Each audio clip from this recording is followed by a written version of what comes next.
వీటికి మిగతా అప్డేట్స్ చూస్తే ఏపీ సీఎం చంద్రబాబు ఢిల్లీలో సుడిగాలి పర్యటన చేస్తున్నారు. రెండో రోజు పర్యటనలో ఏపీ సీఎం పలు కీలక చర్చలు జరుపుతున్నారు. ప్రధాని మోదీతో పాటు కేంద్ర మంత్రులతో భేటీ అవుతున్నారు. పోలవరం రోడ్ల విస్తరణ, ప్రపంచ బ్యాంక్ నిధులు, అమరావతి రైల్వే జోన్ అంశాలపై కూడా కేంద్రంతో చర్చిస్తున్నారు. అపరిష్కృత సమస్యల పరిష్కారం కోసం చర్చిస్తున్నారు. కేంద్ర ఆర్థిక మంత్రి నిర్మలా సీతారామన్, కేంద్ర హోంమంత్రి అమిత్ షాతోనూ చంద్రబాబు భేటీ కానున్నారు. ఇక సమస్యలతో పాటుగా పలు రాజకీయ అంశాలపైన కూడా చర్చిస్తున్నట్లు తెలుస్తోంది. రాజ్యసభలో బలంపై కూడా కేంద్ర పెద్దలతో చంద్రబాబు మంతనాలు సాగిస్తున్నారని సమాచారం.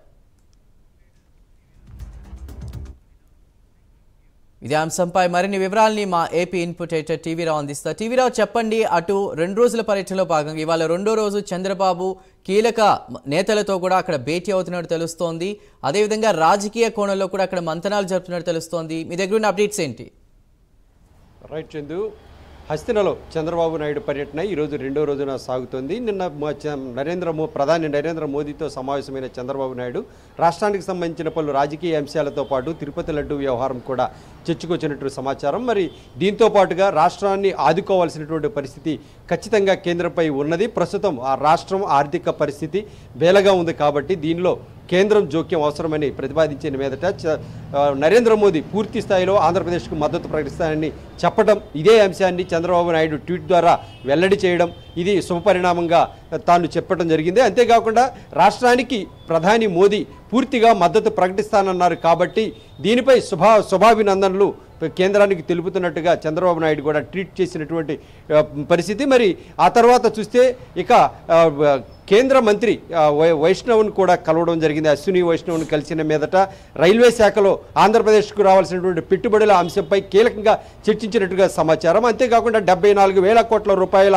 రైల్వే నుంచి పెట్టుబడులు లాజిస్టిక్, కంప్యూటర్ రంగానికి సంబంధించి మొత్తం కూడా లాజిస్టిక్స్లో భారీ ఎత్తున దాదాపుగా 25 నుంచి 40,000 ఉద్యోగ అవకాశాలు కల్పించే దిశగా కూడా కేంద్రం నుంచి పెట్టుబడులు దాదాపుగా 74,000 కోట్లు ఆంధ్రప్రదేశ్ వ్యాప్తంగా ఇచ్చేటువంటి అంశాన్ని ప్రతిపాదించినట్టు, దీనికి సంబంధించినటువంటి అంశాలను కూడా ఈ ఏడాది చివరిలో అంటే డిసెంబర్లో రైల్వే జోన్కు సంబంధించినటువంటి శంకుస్థాపన కార్యక్రమాలు కూడా చేసేందుకు చంద్రబాబు నాయుడు ముఖంగా వీరంతా కూడా అంగీకరించినట్టుగా సమాచారం. అయితే ఈరోజు మరో కీలక భేటీలు ఏంటంటే కేంద్ర ఆర్థిక శాఖ మంత్రి నిర్మలా సీతారామన్ అలాగే హోంమంత్రి అమిత్ షాతో కూడా కీలకంగా చర్చలు జరగబోతున్నాయి. మరి ఈ చర్చల సందర్భంగా కూడా పలు రాజకీయ అంశాలు, అలాగే ఆర్థికపరమైన అంశాలు, అలాగే నితిన్ గడ్కరీతో జరిగేటటువంటి సమావేశాల్లో కూడా రాష్ట్రంలో ఉన్నటువంటి రోడ్ల విస్తరణ, మొత్తం 45,000 కిలోమీటర్ల రోడ్లకు కాను రాష్ట్ర వ్యాప్తంగా తక్షణమే మరమ్మతులు చేయాల్సినటువంటి 25,000 కిలోమీటర్లకు నిధులు, అలాగే ప్రతి ఏటా జరగాల్సినటువంటి 7 నుంచి 8,000 కిలోమీటర్ల రిపేర్లకు సంబంధించి గత ప్రభుత్వం ఏమాత్రం కూడా పట్టించుకునే నేపథ్యంలో వాటికి కూడా విడతల వారీగా మొత్తం 7-8 కిలోమీటర్ల మేర విస్తరణకు సంబంధించి అలాగే రిపేర్లకు సంబంధించి నిధులు మంజూరు చేయాలనే ప్రతిపాదనలు రాష్ట్ర ప్రభుత్వం నుంచి ఉన్నాయి. అంతేకాకుండా అమరావతికి సంబంధించినటువంటి నిధులు, వాటికి సంబంధించి డిపిఆర్ వ్యవహారం ఇంకా వివాదంగా మారిన నేపథ్యంలో దీనిపై కూడా ఒక కీలక నిర్ణయం తీసుకునే దిశగా చంద్రబాబు నాయుడు కేంద్ర హోంమంత్రితో ప్రతిపాదనలు బయటపెట్టేటువంటి అవకాశం ఉంది. మరి అంతేకాకుండా ఇటు నిర్మలా సీతారామన్కి సంబంధించిన అంశంలో కేంద్ర ఆల్రెడీ మోదీతో ప్రతిపాదించినటువంటి అంశాలనే ఇక్కడ నిర్మలా సీతారామన్తో కూడా చర్చించిన మీదట దీంతో తుది కసరత్తుగా ఏదైతే నిర్మలా సీతారామన్ ముందు ప్రపంచ బ్యాంకు నిధులకు సంబంధించి మొత్తం 15,000 కోట్ల రూపాయలు పోలవరానికి కానీ, ఇటువైపు అమరావతి అభివృద్ధికి సంబంధించినటువంటి అంశాల్లో కీలకంగా నిధుల మంజూరు, అంతేకాకుండా ఏదైతే పాత పద్ధతిలో కాకుండా కొత్తగా ఏదైతే ప్రతిపాదనలు పోలవరానికి పంపించిన మీదట వాటిని కూడా ప్రస్తుతం కేంద్రం అంగీకరించినట్టుగా తెలుస్తోంది.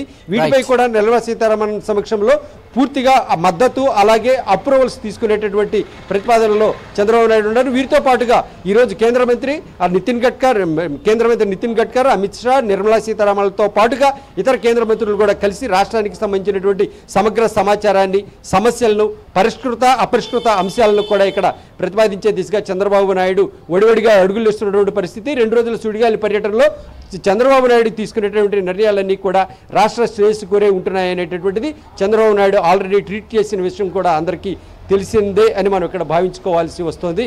చందు.